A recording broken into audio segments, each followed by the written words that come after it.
KCHW thanks our sponsors for continuing to support public radio with financial donations during this troubling time. This is KCHW 102.7.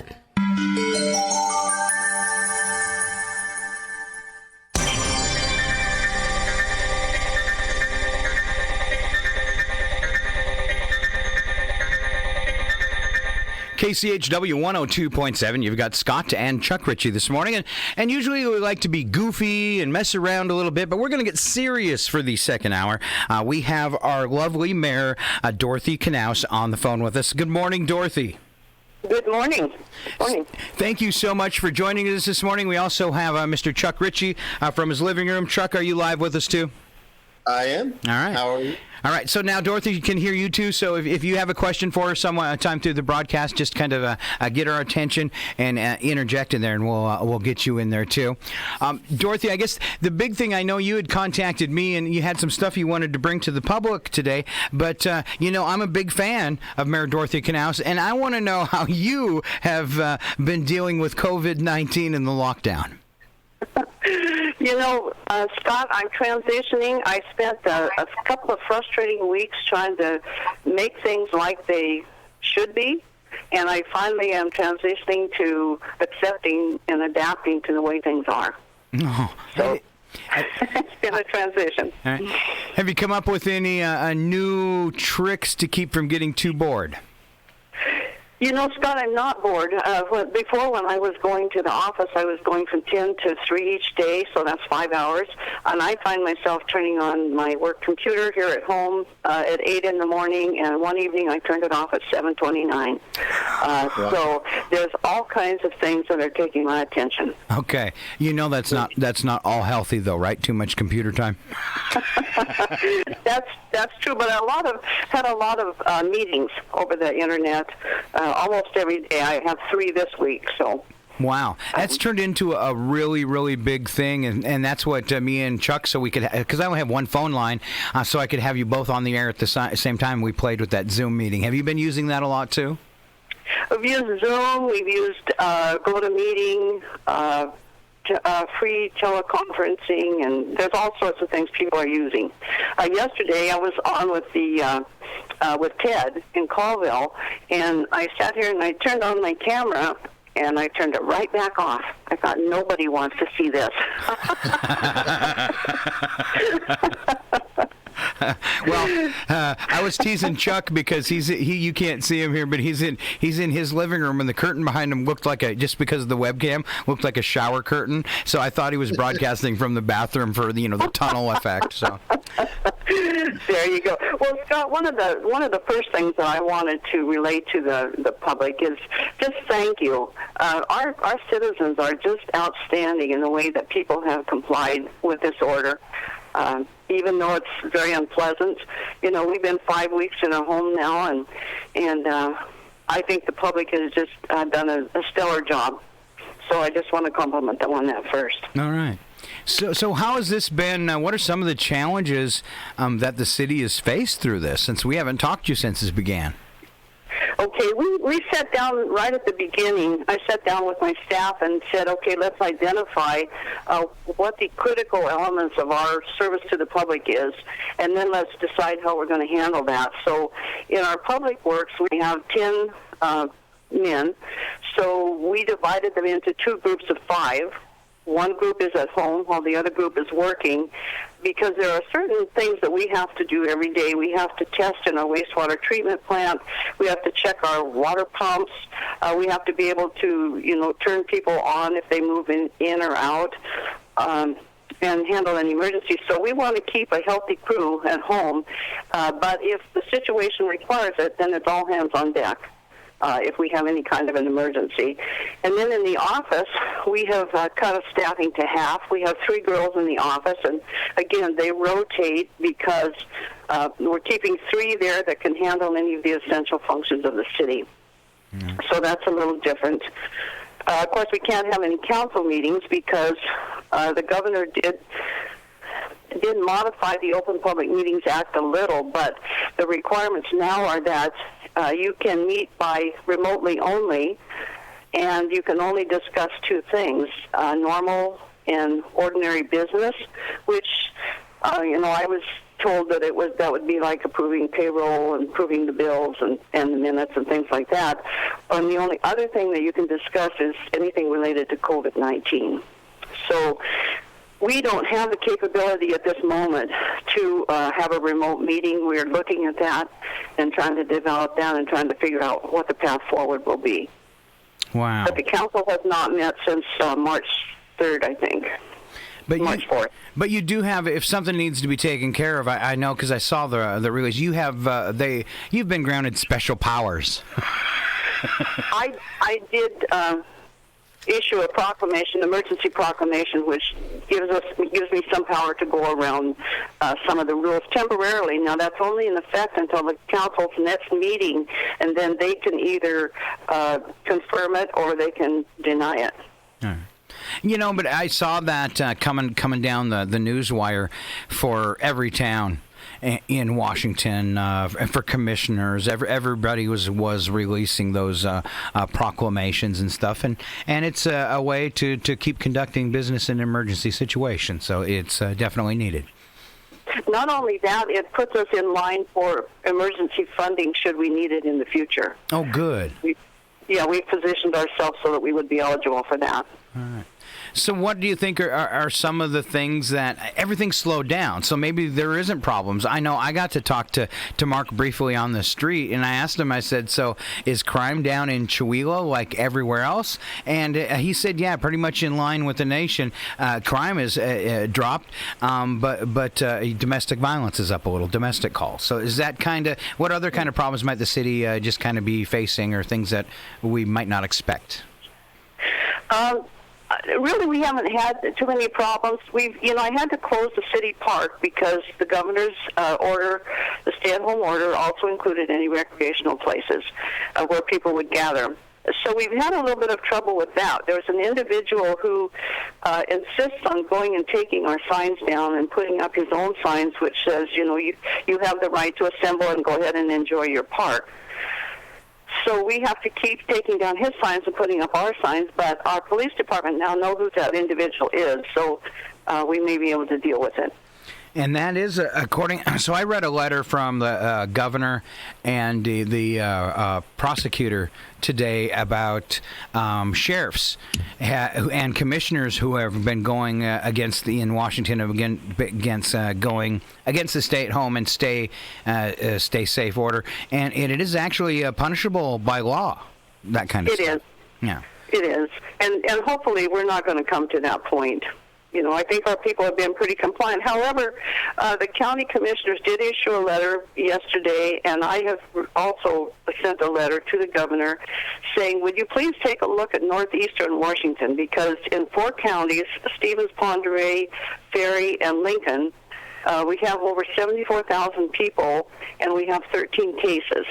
And they're well spread out. There's no evidence of community spread because we were able to find them quickly, isolate them, and so there's no community spread. So we are urging Governor Inslee to let us at least begin the reopening process here in Northeast Washington. Mm. Well, and he'll be making that decision there as we get closer to the 4th, I'm sure. Kind of another thing I read on the site was that they weren't going to change anything before the 4th, but they were working on it. Is that pretty much what you got to? I think so. We had last Sunday morning, we had an update from the governor. Every couple weeks or so often, he has a Sunday morning session with all of the elected officials across the state, and he kind of brings us up to date on that, and that's basically what he was saying in that also. All right. But he wants to look, and he's following the advice of his own health people, wanting to treat the whole state as a whole, and we're saying, that isn't working for us. Yeah. Yeah, so, it is much lighter over here, and if we can keep it under control, and this tracing, I think, is really important, something that wasn't done, and maybe it was here in Stevens County because we're smaller, but there's simply, it seems like even when I was up in Ferry County over the weekend, and I was really irritated that there was and I've said it too many times already, there was a family reunion or a birthday party going on in the park. It was full of people. Right. And people don't realize that while they're not afraid of getting it themselves, the chance that they would give it to somebody who it would affect is still real. So, you know, we have a good percentage of the people under the age of 60 that come down with COVID test positive, but 92% of the deaths are in people over 60. Yeah. And I've said that too. It's the young kid that's being callous that goes home and gives it to grandma. Yeah. Yes, exactly. And then you got to live with that you were being selfish, and your selfishness caused somebody else to get sick or caused somebody else to die. And well, in Ferry County, that there, you know, I don't know what the update is now, but there was only one case. I could see where in the subconscious up there, you're feeling fine. Well, you know, Ferry County does still have one case. I just checked the SIT report this morning that comes out from the state every morning. So Ferry County has one, Ponderay has two, Lincoln has two, and Stevens County has 8. But, you know, our county is long and tall. Yeah. So you get someone in the north end and then someone down at 9 Mile. They're pretty spread out. Yeah. All right. Well, we can leave that. Go ahead. Hopefully we can keep complying until the science says it's safe, and then keep that spread down and keep us from getting the spread going here. You know, and it's scary for businesses and for nonprofits and all that kind of stuff. And I know that was one of the things you wanted to talk about, Dorothy, is how we reopen. I was talking with a friend last night and saying, you know, a huge part of our income here at the radio station, being a nonprofit, is the membership drives, the little concerts, being able to shoot little videos and recording for people, and we've been able to do none of that. So that really hurts us, you know. And I'm sure you've seen that everywhere. What are some of the ideas you've heard for reopening? I have not really heard anything because the governor isn't really saying anything specific. You know, I have a hard time deciding what his timeline is, whether it's 2 weeks, 10 weeks, 6 weeks, or somewhere in between for reopening. But, you know, I think that our citizens are responsible enough that if our businesses were allowed to reopen, but we still do the social distancing and have some guidelines like that, you know, I think we could do it. All right. So do you have, what about, is this going to affect any of our city projects that we typically have in the summer with grants, sidewalks, that kind of stuff? Has that put anything on hold? Have we lost any grants because of that? We haven't at this point. I don't know how that's going to shake out in the future. I last Friday issued a memo to all of the city staff to the department heads that we were not to make any purchases over $1,000 without authorization. Now, we had some things already in the works. For instance, our new police car, which we had budgeted for and now have taken possession of, and we had a plow truck that we're taking possession of, and a water truck, but beyond that, nothing is going to be new until we decide, because I think our revenues are going to be hit in the terms of property taxes now have been, you can delay till, I think, July 15th to pay that. Because our businesses aren't open, our sales tax is going to be affected. Our lodging tax is going to be affected. So we really want to kind of stand down until we decide what the effect on our budget is going to be. I paid my property taxes last week. Yeah, that's just kind of, I think the waiting on the property taxes is just a bad idea, because it's just going to pile up on you, and you got extra money now. Right. That's right. Yeah.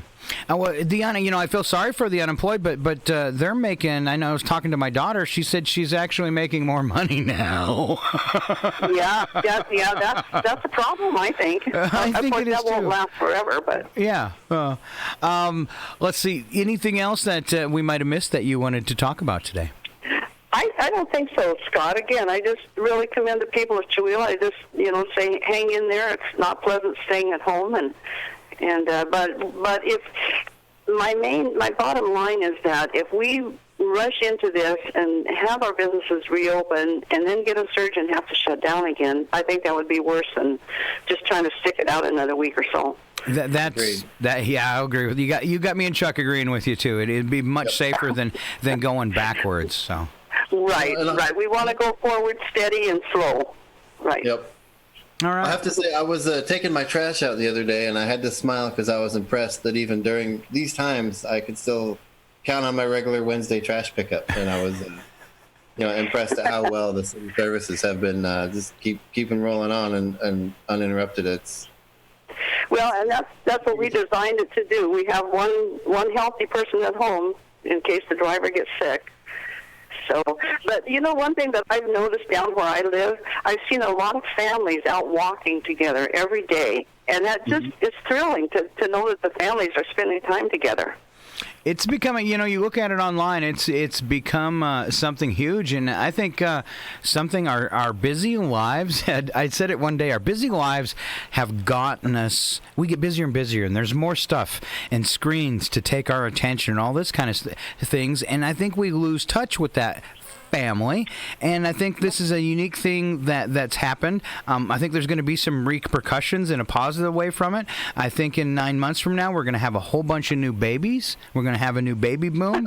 And I think we might, once we get through this and the pain, and I know it's pain for a lot of business owners. I know there's a big sign on one of the businesses in Chewelah that's up for sale already, and it makes me really sad. But I think we might come out of this and look back and go, wow, can we do that once a month every year and just reconnect with what's important in our lives? Because all this work and all this money is not what's important. I like to remind people, you only need 3 things.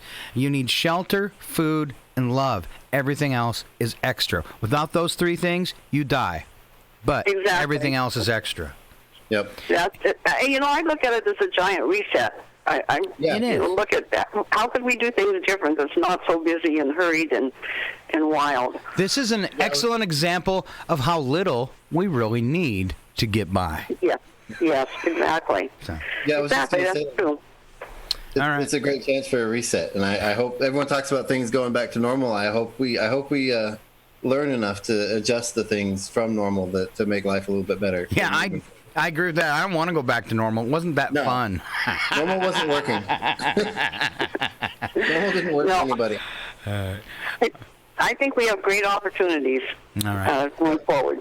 Well, thank you for joining us this morning are you at home or are you over at City Hall this morning, Dorothy? No, I've been working at home for 5 weeks now. Okay. So I only go to City Hall if I need to sign something, sign checks or something like that. Right.